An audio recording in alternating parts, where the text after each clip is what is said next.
অনূর্ধ্ব-19 Asia কাপে আফগানিস্তানের বিপক্ষে দাপুটে জয়ে আসরে দুর্দান্ত শুরু করল ডিফেন্ডিং চ্যাম্পিয়ন্সরা। আফগানদের ঘরের মাঠ খ্যাত দুবাইয়ে তাদেরকে ৪৫ রানে হারিয়ে যুব এশিয়া কাপ যাত্রা শুরু করল বাংলাদেশি যুবারা।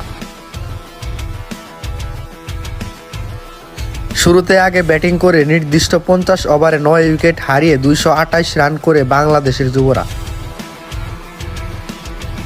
যুব টাইগারদের হয়ে কালাম সিদ্দিক করেন ৬৬ রান এবং যুব টাইগার অধিনায়ক আজিজুল হাকিম তামিম খেলেন ৮-৪ ও ৪ ছক্কায় ১৩৩ বলে ১০৩ রানের এক দুর্দান্ত ইনিংস। জবাবে ব্যাটিং করতে নামা আফগান যুবাদেরকে দাপুটে বোলিংয়ে আটকে দিয়ে জয় ছিনিয়ে আনে যুবা টাইগাররা।